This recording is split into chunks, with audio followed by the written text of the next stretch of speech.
I sit in this California courthouse watching my own parents' attorney shuffle through papers, demanding control of everything I own. My mother, Patricia, adjusts her pearl necklace nervously, while my father, Ronald, straightens his expensive tie. The judge reviews the conservatorship petition claiming I am financially irresponsible and mentally unstable. My hands shake as I realize my parents want my trust fund, my downtown condo, my BMW, even my grandmother's antique jewelry collection. The bailiff approaches with a thick manila folder, completely unaware that reading its contents will destroy my family forever. 3 months ago, I never could have imagined sitting in this sterile courtroom watching the people who raised me try to strip away everything I worked for. My name is Leslie, and until recently, I thought I had the perfect family relationship. I graduated summa cum laude from UCLA with a business degree, something that took me 5 grueling years of late-night studying and weekend internships. Landing my marketing position at Sterling Communications in Beverly Hills felt like winning the lottery. The salary was incredible, the office overlooked Rodeo Drive, and my colleagues treated me like family.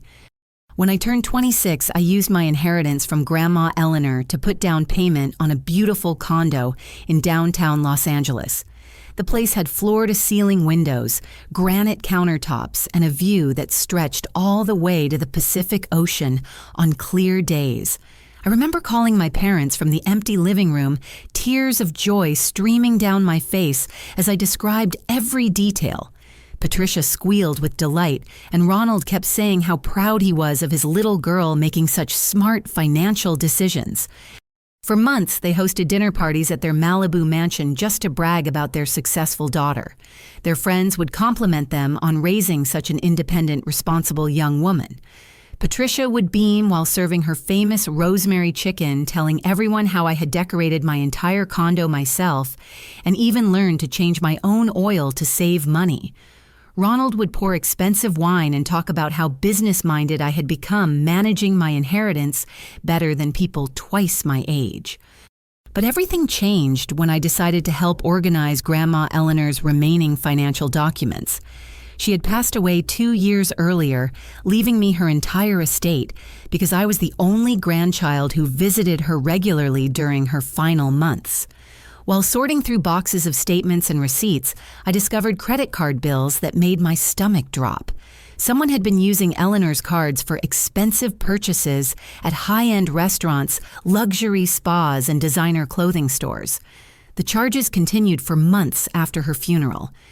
When I brought these statements to my parents' house that sunny Tuesday afternoon, I expected them to be as shocked and angry as I was.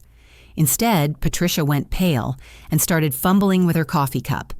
Ronald cleared his throat repeatedly and avoided eye contact. I spread the papers across their mahogany dining table, pointing to charge after charge that clearly had nothing to do with my grandmother's modest lifestyle. Eleanor shopped at thrift stores and clipped coupons. She would never have spent $3,000 at a Beverly Hills salon or $1,500 on a single dinner. Patricia finally spoke, her voice shaky and defensive.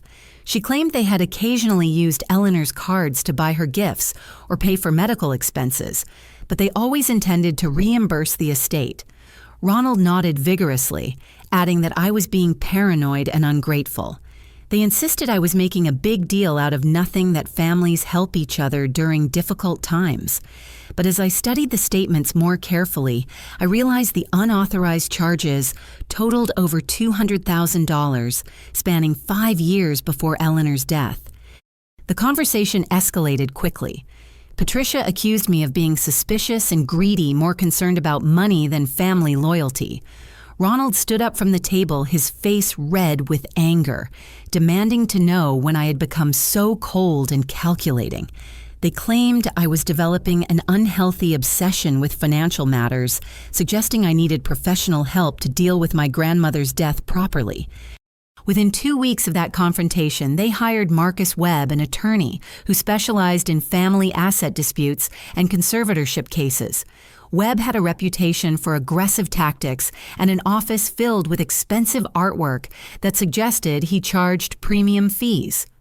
During our first meeting, his smile seemed predatory as he explained how concerned my parents were about my mental state and my ability to handle significant financial responsibilities. The petition they filed painted me as an unstable young woman who had inherited more money than I could manage responsibly. They claimed I was showing signs of paranoid behavior, making wild accusations against family members, and displaying poor judgment in my personal relationships. According to their legal documents, I needed adult supervision to prevent me from squandering my inheritance or making dangerous financial decisions. Sitting in this courthouse now, I can barely believe how quickly my perfect life crumbled. Everything I worked for, everything Grandma Eleanor left me, everything I earned through my own efforts hangs in the balance because the people I trusted most decided to steal from a dying woman and then destroy me to cover their tracks. Over the following 3 months, I watched my parents execute a campaign of character assassination that would have impressed professional con artists. They systematically destroyed my reputation with surgical precision, targeting every aspect of my personal and professional life. Their strategy became clear: if they could convince everyone I was mentally unstable and financially irresponsible, no one would believe my accusations about the stolen money. Patricia started by contacting my employer, Jennifer Martinez, the regional marketing director at Sterling Communications. During what she described as a concerned mother's phone call, Patricia shared fabricated stories about finding empty liquor bottles in my condo and witnessing me having violent outbursts during family dinners. She claimed I had been calling her at 3 a.m, crying incoherently about people trying to steal from me. Jennifer, who had always praised my work ethic and creativity, suddenly began questioning my judgment and reliability. The effects at work were immediate and devastating. Jennifer placed me on administrative leave pending an internal investigation into my mental health and substance abuse issues. My colleagues, who used to invite me to lunch and happy hours, started avoiding eye contact in the hallways. My corner office with the beautiful view was reassigned to a junior associate, and my ongoing projects were distributed among other team members. The marketing campaign I had spent 6 months developing for a major client was shelved indefinitely.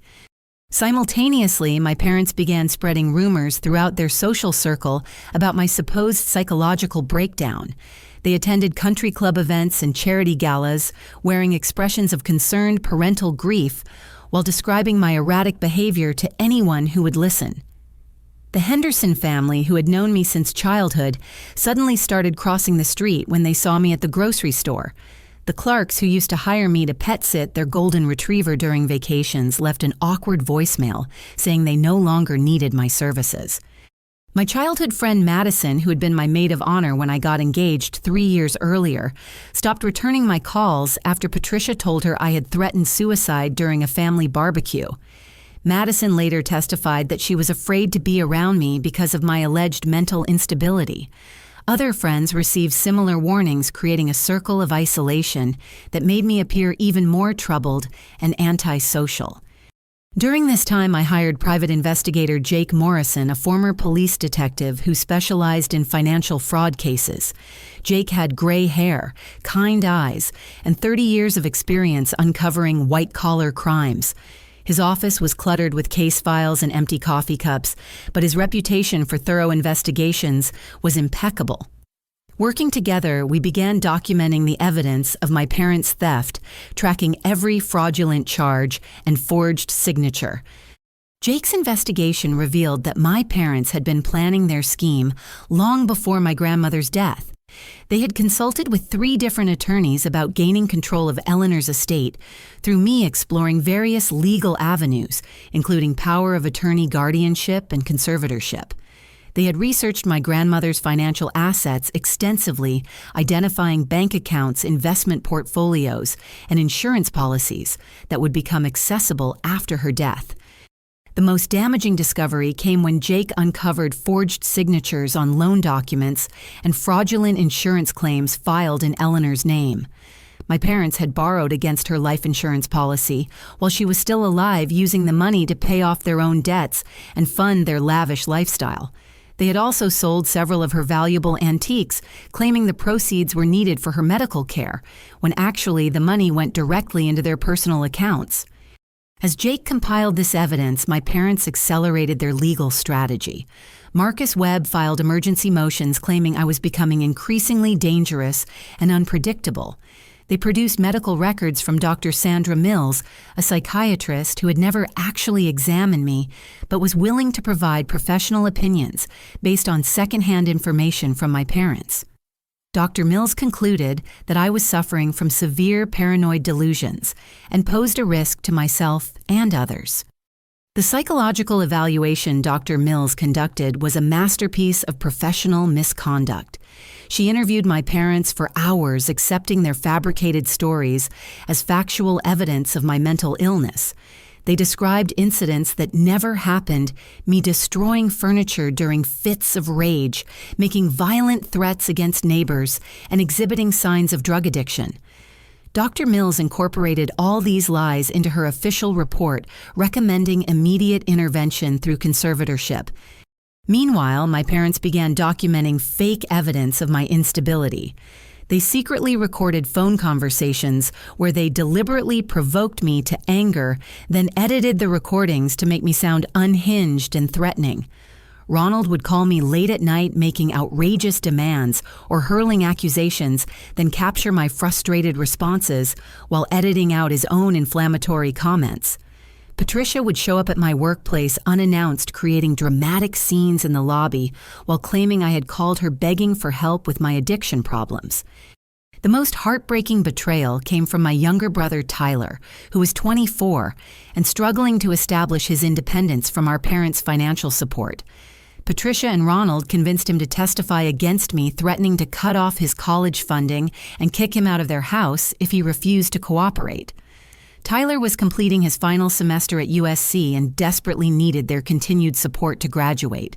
They coached him extensively, teaching him to describe childhood incidents that painted me as jealous, vindictive, and emotionally unstable. During this nightmare, I lost 20 pounds from stress and anxiety. I stopped sleeping through the night, constantly checking my locks and security cameras. Every phone call felt like another attack, every legal document another weapon designed to destroy my credibility. My savings account dwindled as I paid for Jake's investigation and prepared for the legal battle ahead. The web of lies my parents constructed was so elaborate and convincing that even I began questioning my own memories and perceptions. They had successfully isolated me from friends, damaged my professional reputation, and created a narrative that painted me as a disturbed young woman who needed adult supervision. Their plan was working perfectly, and they knew it. The psychological tactics my parents employed became increasingly sophisticated and disturbing as the court date approached. They transformed character assassination into an art form, using every relationship and institution in my life as weapons against my credibility. Their ability to manipulate people who had known me for years revealed a level of cunning that chilled me to the bone. Dr. Sandra Mills became their most valuable ally in this campaign of destruction. During her so-called professional evaluation, she relied entirely on information provided by my parents rather than conducting genuine psychiatric interviews with me. Her office had diplomas covering every wall and expensive leather furniture that suggested professional competence, but her methods were completely corrupt. She scheduled one brief meeting with me during which she asked leading questions designed to support predetermined conclusions about my mental state.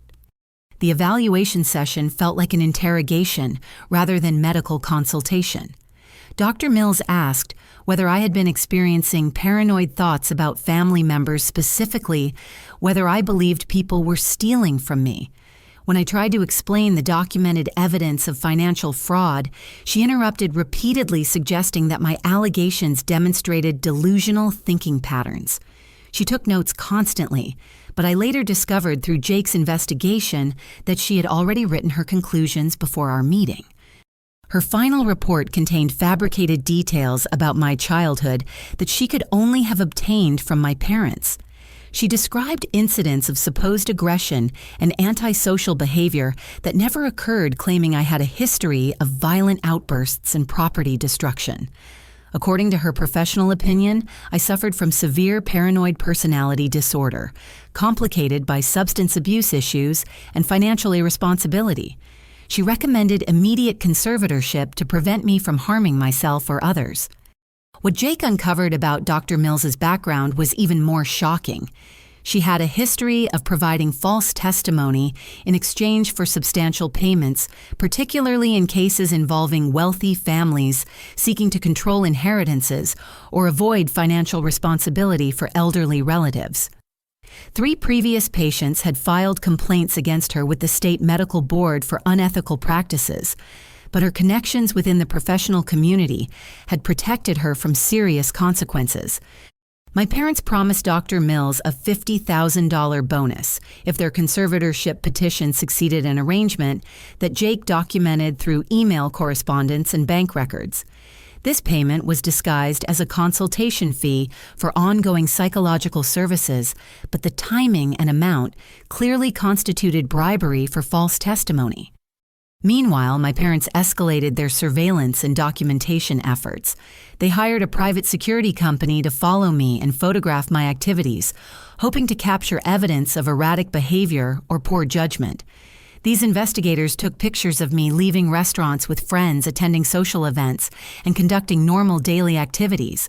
But my parents instructed them to focus on moments that could be misinterpreted or taken out of context. Patricia began showing up at my condo building unannounced, often during evening hours when she could create maximum disruption. She would stand in the lobby crying loudly about her troubled daughter, making sure other residents could hear her emotional pleas for help. She claimed I had been calling her with suicidal threats and begging for money to support my alleged drug habit. The building's security guard, who had always greeted me warmly, began looking at me with suspicion and concern. Ronald took a different approach, using his business connections to damage my professional reputation throughout the marketing industry. He attended networking events and professional conferences, quietly spreading rumors about my unreliability and personal problems. He suggested to potential employers that hiring me would be a liability because of my mental health issues and family conflicts. His strategy was subtle, but effective, ensuring that my career prospects would be limited even if I maintained control of my finances. The most devastating psychological manipulation involved Tyler's reluctant participation in their scheme. My parents convinced him that I was genuinely mentally ill and potentially dangerous, showing him edited recordings and fabricated evidence that supported their narrative. They explained that conservatorship was the only way to protect me from my own poor judgment, while ensuring I received proper mental health treatment. Tyler struggled with this deception because he knew me better than anyone and had never witnessed the behaviors my parents described. However, their financial leverage over his education and housing situation left him feeling trapped and powerless. They coached him extensively for his testimony, rehearsing specific incidents and emotional responses that would support their case. He practiced describing childhood memories that portrayed me as jealous of his relationship with our parents and resentful of their financial support for his education. During this period, I began experiencing genuine symptoms of anxiety and depression from the constant stress and isolation. My appetite disappeared. My sleep became fitful and interrupted by nightmares, and I found myself crying unexpectedly throughout the day. These legitimate emotional responses to their psychological warfare provided additional ammunition for their claims about my mental instability. Jake Morrison became my lifeline during these dark months, providing both emotional support and practical assistance with his investigation. His experience with similar cases helped me understand that my parents' tactics were calculated and deliberate, rather than spontaneous reactions to genuine concern. He taught me to document their harassment and manipulation, creating a detailed timeline of their behavior that would later prove crucial in court. The audio recordings my parents created were particularly insidious because they captured my genuine emotional distress while editing out the provocative statements and accusations that triggered my responses. They would call me late at night, making outrageous demands or hurling accusations about my character and mental state, then record my frustrated or angry replies while deleting their own inflammatory comments from the recordings. As the court date approached, the psychological pressure became almost unbearable.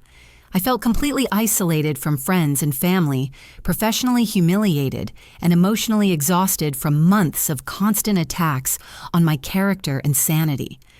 My parents had successfully created the appearance of a young woman spiraling out of control desperately in need of adult supervision and mental health intervention.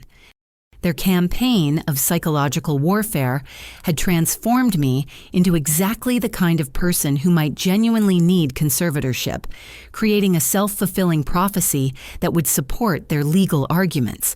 They had weaponized my own emotional responses against me using my legitimate distress as evidence of mental illness, while hiding the deliberate cruelty that caused my suffering. The courthouse proceedings began with an atmosphere of predetermined doom that made my stomach clench with anxiety. Marcus Webb strutted into the courtroom like a peacock displaying his plumage, his expensive Italian suit and gold watch designed to impress Judge Williams and project an image of successful competence. His briefcase bulged with fabricated evidence and false testimony ammunition, carefully crafted to destroy any credibility I might have retained. Judge Williams appeared stern and businesslike as he reviewed the preliminary documentation. His gray beard and wire-rimmed glasses gave him an academic appearance, but his reputation for conservative rulings in family court cases made me nervous. He had a history of favoring traditional family structures and granting conservatorships when presented with compelling evidence of financial irresponsibility or mental illness. Webb's opening statement was a masterpiece of legal manipulation, painting me as a spoiled, entitled young woman who had inherited more money than my immature mind could handle responsibly. He described a pattern of increasingly erratic behavior following my grandmother's death, suggesting that grief had triggered underlying psychological problems that made me dangerous to myself and others. His voice carried just the right tone of concerned professionalism mixed with subtle condescension. The fabricated evidence he presented was extensive and convincing to anyone who had not conducted their own investigation. He produced bank statements showing suspicious large withdrawals that he claimed were for gambling and drug purchases, though I knew the money had gone to pay Jake Morrison and cover legal expenses. He showed the court-edited photographs of me leaving upscale restaurants and bars, suggesting excessive spending and alcohol consumption, when actually these were business meetings and social occasions with colleagues. Webb presented documentation of supposed gambling debts at local casinos, complete with forged signatures and fabricated transaction records. He claimed I had been borrowing money from questionable sources to support my addiction, putting myself at risk of violence from loan sharks and organized crime figures. The paperwork looked official and comprehensive, but every document was a complete fabrication designed to support their narrative of financial irresponsibility. When Patricia took the witness stand, her performance was worthy of an Academy Award. She wore a simple black dress and minimal makeup, projecting an image of grieving maternal concern rather than her usual glamorous appearance. Her voice trembled with emotion as she described finding empty liquor bottles hidden throughout my condo and discovering drug paraphernalia in my bedroom during a welfare check. Her testimony about my alleged suicide threats was particularly devastating because she delivered it with such apparent sincerity and pain. She claimed I had called her at 2 a.m, sobbing incoherently about wanting to end my life because I could not handle the pressure of managing my inheritance. According to her fabricated account, I had detailed plans to overdose on prescription medications and had already researched methods for making my death appear accidental. Patricia described incidents that never happened with such specific detail that even I began questioning my own memory. She testified about violent outbursts during family dinners, where I supposedly threw dishes and screamed accusations at innocent relatives. She claimed I had threatened to hurt Tyler if he did not support my demands for additional money from the family estate. Her tears appeared genuine as she begged the court to help her troubled daughter before it was too late. Ronald's testimony focused on my alleged history of mental illness and financial irresponsibility dating back to childhood. He described me as a jealous, manipulative child who had always resented his relationship with Tyler and felt entitled to special treatment because of my academic achievements. According to his fabricated memories, I had exhibited signs of paranoid thinking and aggressive behavior throughout adolescence, but had hidden these problems until inheriting significant money. He presented the court with edited recordings of our phone conversations playing audio clips that made me sound unstable and threatening, while carefully omitting his own provocative statements that had triggered my responses.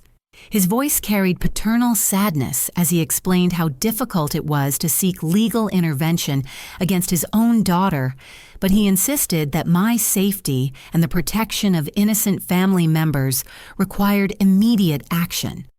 Tyler's testimony was the most heartbreaking because I could see his internal struggle between loyalty to our parents and his knowledge of the truth. His voice shook as he recounted Coach's stories about my supposedly jealous and vindictive behavior during our childhood. He described incidents where I allegedly bullied him or manipulated our parents to gain financial advantages, incidents that bore no resemblance to our actual loving sibling relationship. His reluctance was obvious to me, but his testimony still carried significant weight because he appeared to be a reluctant witness testifying against his own sister out of genuine concern for her welfare.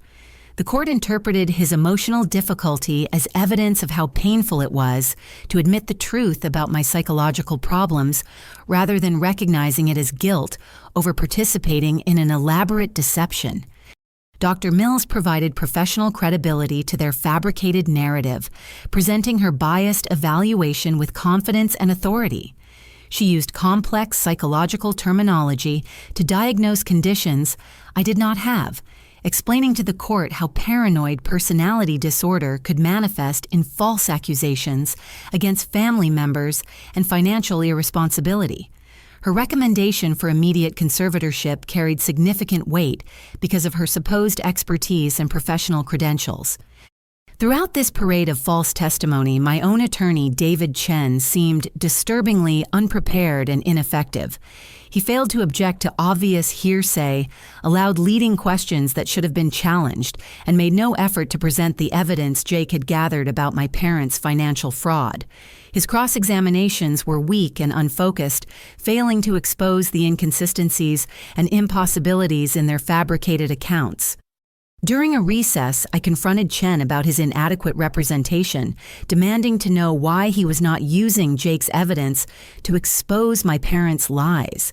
His response was evasive and unconvincing, claiming the evidence was insufficient or inadmissible without providing specific legal justifications. He discouraged me from testifying on my own behalf, suggesting that my emotional state would only support their claims about my mental instability. As the day progressed, I began to suspect that Chen's incompetence was not accidental, but deliberate. His failure to challenge obvious fabrications, his reluctance to present crucial evidence, and his discouragement of my participation suggested he might be working against my interests rather than representing them effectively. The possibility that my own attorney had betrayed me added another layer of horror to an already nightmarish situation. The court proceedings felt like watching my own execution while being forced to remain silent. Every false statement went unchallenged, every fabricated document was accepted without question, and every tearful performance from my family was treated as compelling evidence of my mental illness and financial irresponsibility. The legal system that should have protected me from fraud and manipulation had become a weapon in my parents' hands. As Judge Williams prepared to render his decision, the atmosphere in the courtroom felt heavy with inevitability. My parents sat confidently in the gallery, exchanging satisfied glances with Dr. Mills and Marcus Webb, as if celebrating a victory already achieved. The evidence against me appeared overwhelming to anyone who had not seen Jake's documentation of the truth, and my inadequate legal representation had ensured that none of that exonerating evidence reached the court's attention. Desperation finally forced me to take action that would either save my life or destroy what remained of my credibility. As Judge Williams shuffled through papers and prepared to announce his decision, I stood up abruptly and fired David Chen on the spot. The courtroom erupted in surprised murmurs as I declared my intention to represent myself for the remainder of the proceedings. Chen's face went pale with shock, but I caught a fleeting expression that looked more like panic than surprise. His reaction confirmed my suspicions about his deliberately inadequate representation. Though I had no time to explore that betrayal further, Judge Williams looked annoyed by this dramatic disruption, but agreed to allow me to continue pro se after warning me about the complexities of legal procedure and the importance of maintaining courtroom decorum. With trembling hands, I retrieved the files Jake Morrison had prepared, containing months of meticulous investigation into my parents' financial crimes. The documentation was extensive, and damning forged signatures, fraudulent insurance claims, unauthorized credit card charges, and evidence of systematic theft spanning 5 years before my grandmother's death. Jake had organized everything chronologically with detailed explanations that even a non-lawyer could understand. I approached the bench with a confidence I did not feel my heart pounding so loudly I worried the entire courtroom could hear it. This was my only chance to present the truth before Judge Williams ruled in favor of the conservatorship that would strip away everything I had worked for. The weight of my grandmother's memory and my own future rested on my ability to convince the court that I was the victim rather than the perpetrator of financial irresponsibility. My presentation began with Eleanor's credit card statements showing charges that continued for months after her funeral. I explained to the court how my beloved grandmother had lived modestly her entire life, shopping at thrift stores and clipping coupons to save money for her family's future.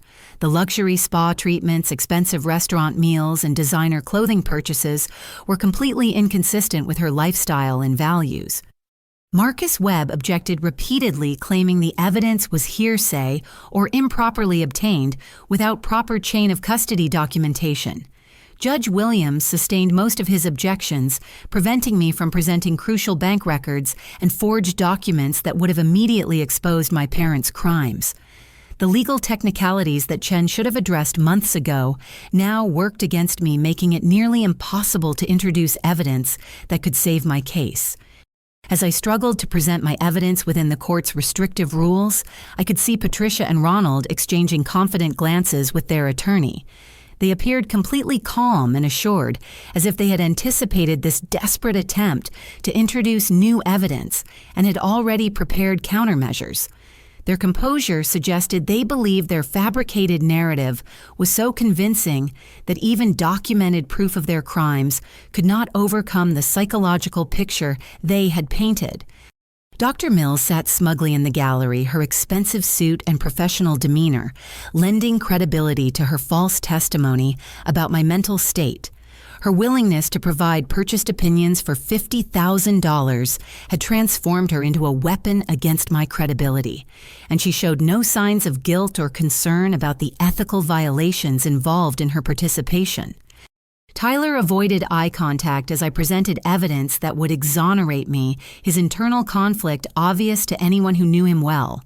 I could see him struggling between relief that the truth might finally emerge and fear about the consequences for his own future if our parents' crimes were exposed. His college education and housing depended on their continued financial support, making him a prisoner of their manipulation even as he suffered guilt over his false testimony. The judge appeared increasingly skeptical of my allegations, especially after the emotional testimony from my family members and the professional opinion provided by Dr. Mills. My evidence seemed to contradict everything the court had heard throughout the day, and my lack of legal training made my presentation seem amateur and unconvincing compared to Marcus Webb's polished performance. Judge Williams interrupted my presentation multiple times to express doubt about my mental state and question whether my accusations represented genuine evidence or paranoid delusions consistent with the psychological profile Dr. Mills had provided. His tone grew increasingly impatient as I struggled to explain complex financial transactions and legal documents without proper foundation or expert testimony to support my claims. As my presentation faltered under legal technicalities and judicial skepticism, I realized that conventional evidence would not save me. My parents had constructed their deception too carefully, and their control of the legal process through Marcus Webb and David Chen had ensured that the truth could not reach the court through normal channels. I needed a strategy that would force the truth into the open, regardless of legal procedures and evidentiary rules. Suddenly, inspiration struck like lightning illuminating a dark room. I remembered the asset inventory I had submitted as part of the conservatorship proceedings, a comprehensive list of everything my parents were seeking to control through their legal petition. In my desperation to document my financial situation, I had included items that would expose their crimes if they claimed ownership of them in open court. I turned to Judge Williams with renewed confidence, making one final request that would either vindicate me completely or destroy any remaining credibility I possessed. I asked the court to have Bailiff Thomas Rodriguez read aloud the complete inventory of assets my parents were demanding control over through their conservatorship petition. The request seemed innocent enough to Judge Williams, who was eager to conclude proceedings and render his decision. Marcus Webb did not object because he assumed the asset list would support their narrative about my excessive wealth and poor judgment. My parents appeared unconcerned, confident that their legal victory was assured, regardless of administrative details like asset inventories. Bailiff Rodriguez approached with the thick manila folder containing all the legal documents filed in my case.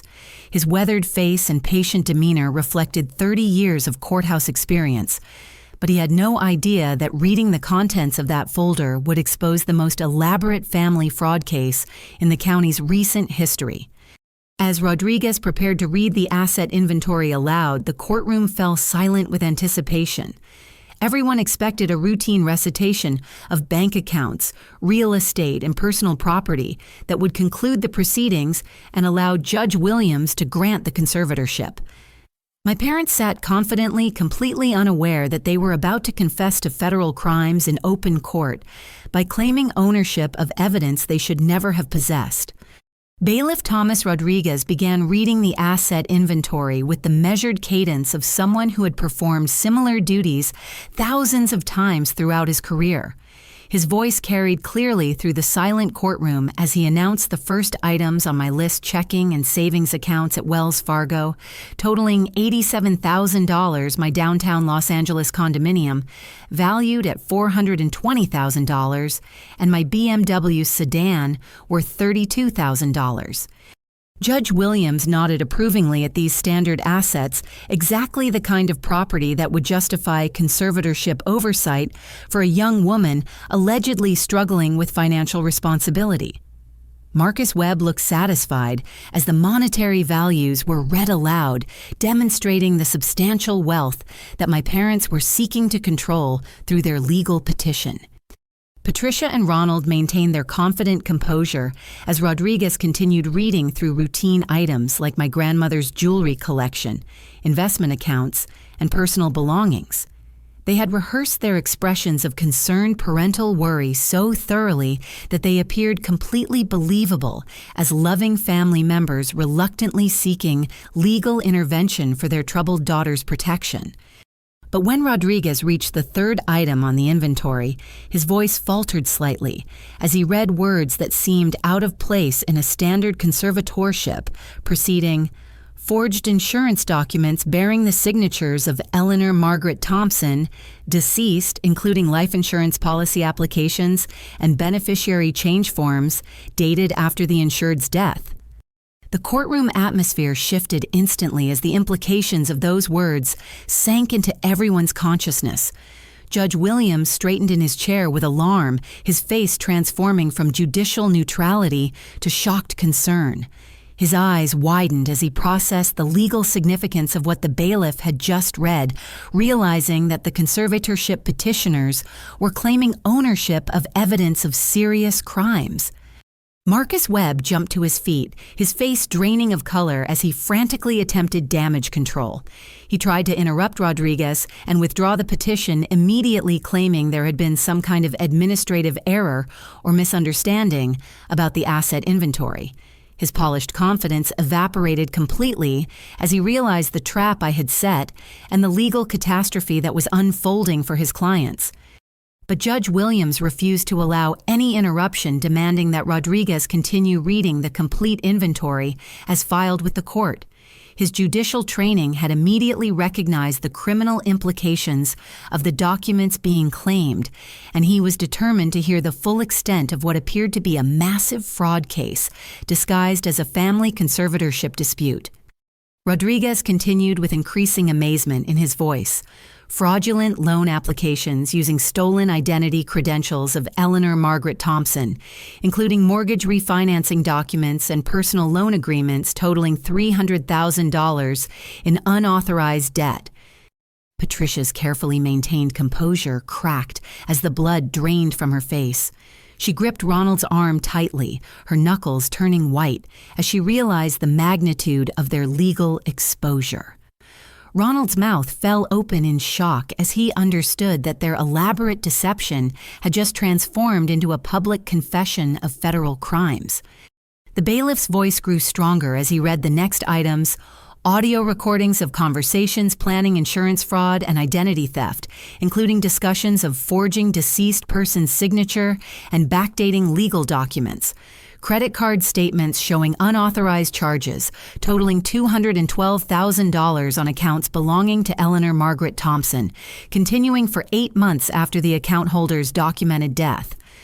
Dr. Mills shifted nervously in her seat, suddenly realizing that her purchase testimony had made her an accessory to crimes she had not fully understood. Her professional reputation and medical license were now in jeopardy because of her willingness to provide false psychiatric evaluations in exchange for substantial payment. Tyler began crying silently as the truth about our parents' crimes was finally exposed in public. The guilt he had been carrying for months about his false testimony was replaced by relief that he would no longer have to participate in their deception, though he still faced consequences for his perjured statements to the court. Judge Williams interrupted the reading to address the fundamental legal problem that had just emerged. "Stop immediately. Get security in here. I am ordering an immediate investigation into what appears to be confession to multiple federal crimes disguised as a conservatorship petition." Rodriguez continued reading despite the judge's command, his voice carrying clearly through the suddenly chaotic courtroom: bank statements showing systematic theft of Social Security benefits, pension payments, and investment dividends belonging to Eleanor Margaret Thompson, with funds diverted to personal accounts of Patricia Thompson and Ronald Thompson. The courtroom erupted as the full scope of the fraud became clear. Federal agents who had been observing the proceedings as part of an ongoing investigation into elder abuse cases immediately moved to secure the evidence and detain the suspects. Their presence was not coincidental. Jake Morrison had alerted them to the case weeks earlier, and they had been waiting for exactly this moment when my parents would confess to their crimes in open court. Patricia began sobbing hysterically as she realized the trap I had laid for them, understanding too late that their greed had made them claim ownership of evidence that would send them to federal prison.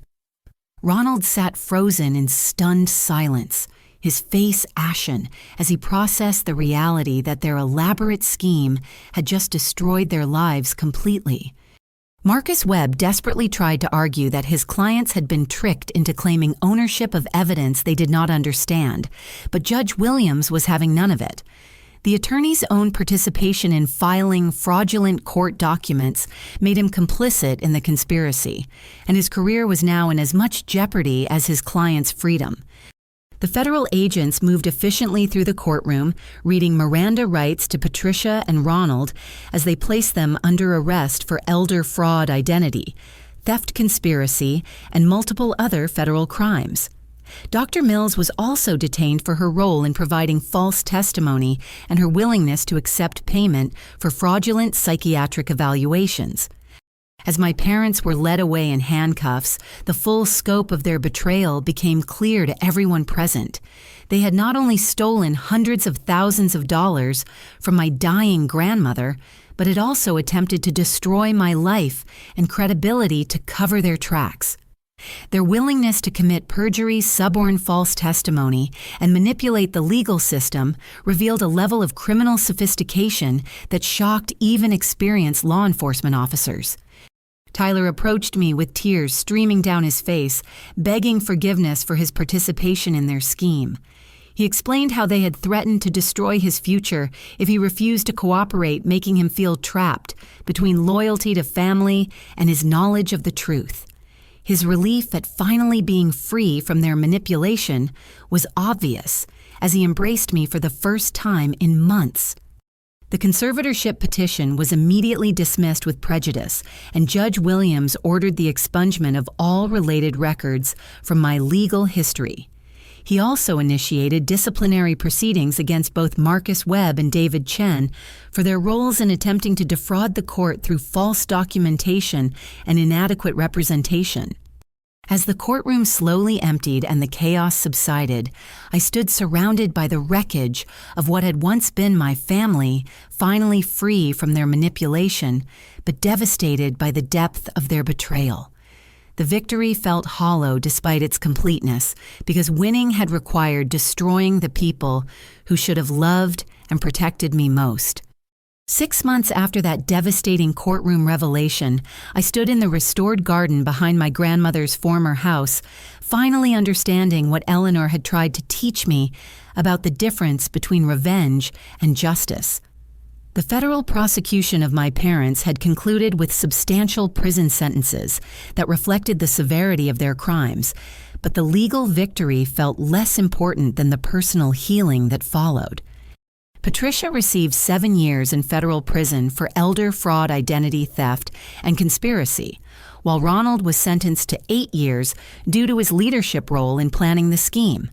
Their sentences included full restitution of the stolen money, plus penalties and interest, though the financial recovery could never repair the emotional damage they had caused to their own family. Dr. Sandra Mills lost her medical license permanently and received 3 years imprisonment for her role in providing false testimony and accepting bribes for fraudulent psychiatric evaluations. Her conviction sent shockwaves through the professional community and led to stricter oversight of expert witnesses in conservatorship proceedings. Marcus Webb faced disbarment proceedings and criminal charges for his knowing participation in filing fraudulent court documents.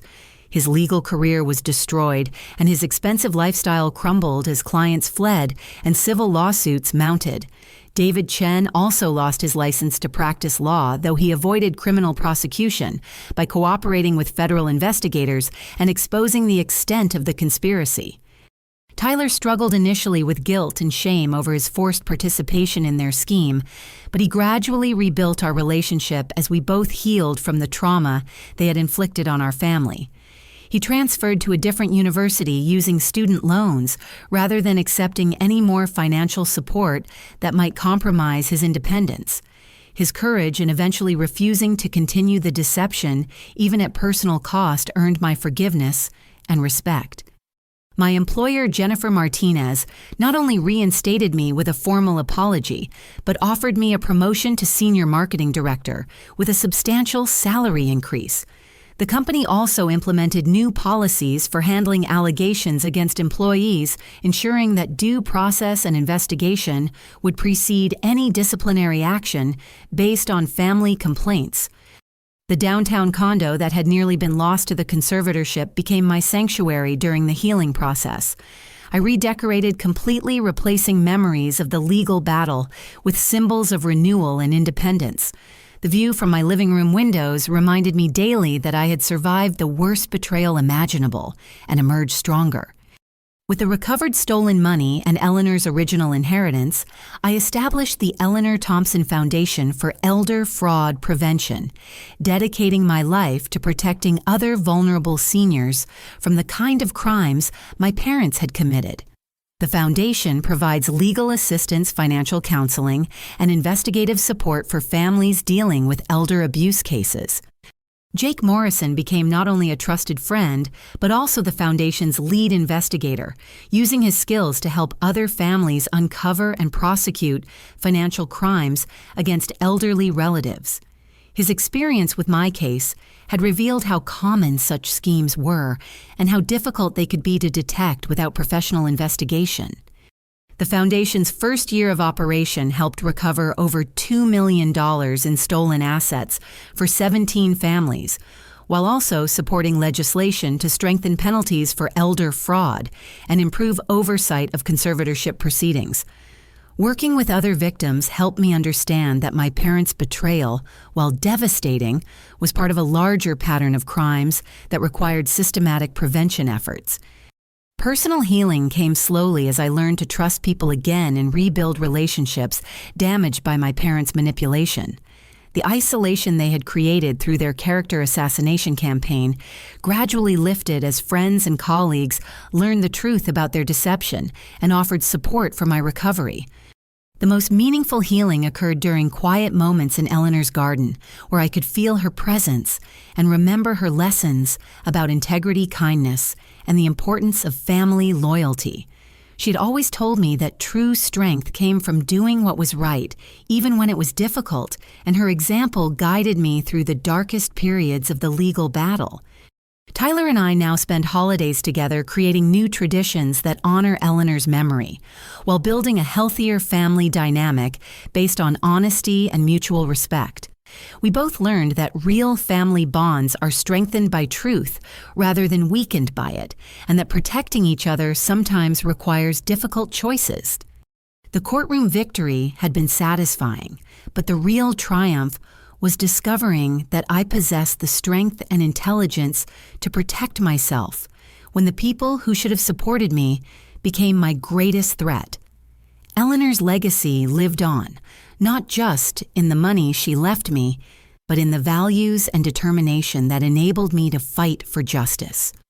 Standing in that peaceful garden 6 months later, surrounded by the roses Eleanor had planted decades earlier, I finally understood that the greatest inheritance she had given me was not financial wealth, but the moral courage to stand up for what was right, even when standing alone. The foundation bearing her name would ensure that other families received the protection and support that might prevent them from enduring the betrayal that had nearly destroyed my life. I have learned that sometimes the people closest to us are capable of the most devastating betrayals, but that surviving such experiences can reveal strengths we never knew we possessed. The legal system worked eventually, though not through the channels I had expected, and justice prevailed because I refused to surrender to their manipulation. My parents made their choices, and now they face the consequences in federal prison, while I continue building a life dedicated to preventing others from suffering similar crimes. Eleanor would be proud to know that her granddaughter used the intelligence and resources she provided to protect vulnerable seniors and strengthen families through truth, rather than destroying them through deception. The greatest lesson from this nightmare was that real family means people who support and protect each other through love and honesty, not people who share DNA but use that connection to exploit and manipulate. Tyler and I are family because we choose to support each other's growth and happiness. Our parents forfeited that relationship when they chose crime and deception over love and integrity. Have you ever discovered that someone you trusted completely was deceiving you in ways you never imagined possible? I would love to hear about your experiences with family betrayal and how you found the strength to overcome it. Please share your story in the comments below, and if this helped you understand that you are not alone in facing family deception, please like this video and subscribe for more stories about overcoming betrayal and finding justice. Share this with anyone who might be struggling with similar family manipulation, because together we can support each other through even the most devastating betrayals. Thank you for listening to my story, and I hope it inspires you to never give up fighting for the truth, no matter how powerful the people working against you might seem.